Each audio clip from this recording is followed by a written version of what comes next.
quand les technologies nous forcent à revenir à l'essentiel. L'absence de Dieu dans la vie humaine n'est jamais sans conséquence.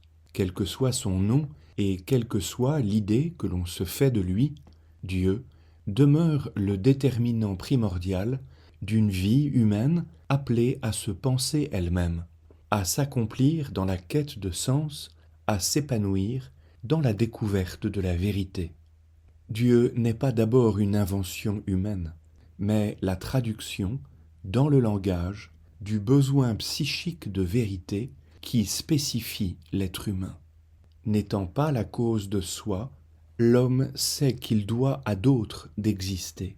Ses parents ne sont que les médiateurs d'une autre origine, invisible, que l'amour seul révèle vraiment. L'éviction de Dieu dans les sociétés modernes et techniciennes ne permet donc pas simplement de s'épargner l'épreuve d'une quête infinie et du dilemme entre le bien et le mal. Elle rend l'existence plus opaque, où les questions de l'origine et du sens deviennent davantage des fardeaux que des moteurs. L'homme se soustrait au jugement moral, à l'impératif du vrai, en se cachant derrière l'efficacité des techniques.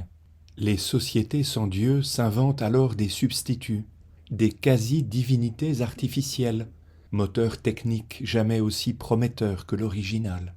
Le confort technique n'est jamais à la hauteur du bonheur que Dieu seul promet. Au fond, nous voudrions accomplir notre vie sans avoir à en traverser les épisodes douloureux, en nous fabriquant un monde parallèle adapté à notre attente. Peu à peu, un monde artificiel a pris forme et nous soustrait à notre environnement naturel. La vaste infrastructure numérique n'est plus tellement à notre main, nous sommes à son pouvoir. Lorsque la technique se développe, elle cesse d'être un objet de l'homme, et c'est l'homme qui devient un objet pour la technique, rappelait Jacques Ellul. La technique ne peut être que totalitaire, car en voulant se doter d'un monde à sa mesure, l'être humain s'enferme dans ses contradictions et finit par s'imposer un monde concentrationnaire, dont l'efficacité était déjà la clé de tous les systèmes totalitaires de l'histoire. Plus la technique est appliquée, plus elle devient rationnelle et efficace. Plus elle est rationnelle et efficace, plus elle est nécessaire.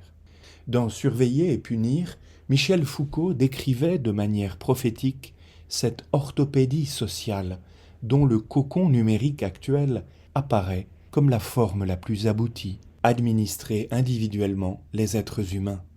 Le monitoring permanent promet de tout gérer, prévision de la mort, organisation des relations affectives, régulation du travail, détection des vulnérabilités, et finalement, tentative technique de neutralisation du mal qui ronge les vies individuelles et collectives.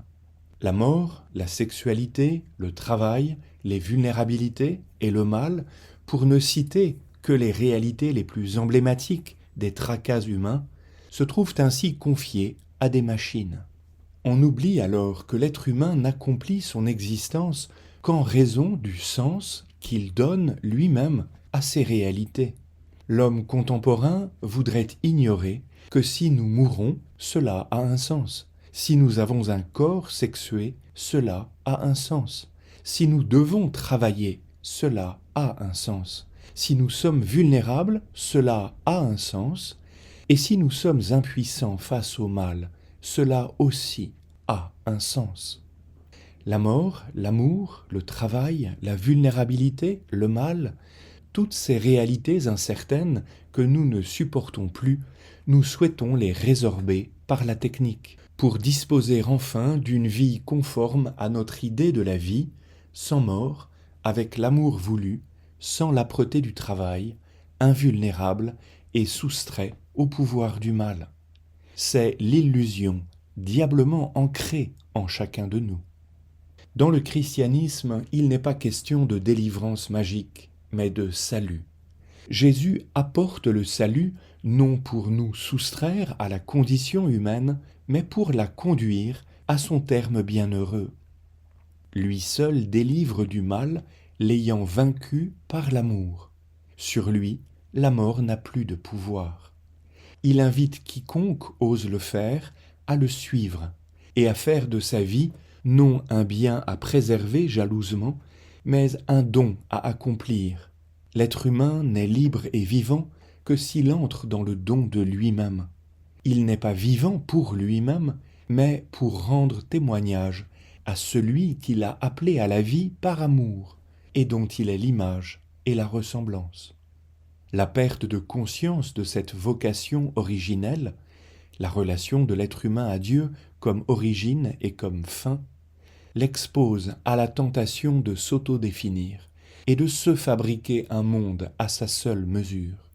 L'homme sans Dieu ignore que sa véritable mesure n'est pas en lui, mais en celui qui l'a appelé à exister. Seule une relation renouvelée à Dieu peut faire sortir l'humanité de la prison technologique qu'elle s'impose. L'humanité court le risque d'un dérapage post-humaniste où son identité se dissout dans une technique toute-puissante. Elle se perd elle-même lorsque ses propres progrès lui échappent. Elle se perd dans le temps sans fin promis par la technique, alors que le temps est ordonné à l'amour, au don de soi. C'est lorsqu'il perd ce sens de la vie que l'être humain pense qu'il doit disposer du droit de mourir. La vie même du Christ a été courte, mais elle a atteint l'essentiel.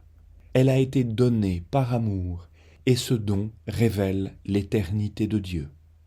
L'accélération de l'emprise technologique sur nos vies et nos sociétés nous oblige à affronter de nouveau la question du sens de la vie humaine. C'est une urgence pour notre jeunesse en quête du véritable horizon de l'existence. Par un étrange effet, plus l'homme développe un monde technicien, plus il creuse sa soif intérieure d'un monde divin. Il est, malgré lui et providentiellement, rendu à sa quête initiale de vérité en cherchant à échapper aux effets de ses propres œuvres techniques. La soif spirituelle qui traverse aujourd'hui les jeunes est sans doute la réponse inattendue à la vague technologique dont ils ne veulent pas être esclaves, une quête de vérité plus nourrissante que toute efficacité technique.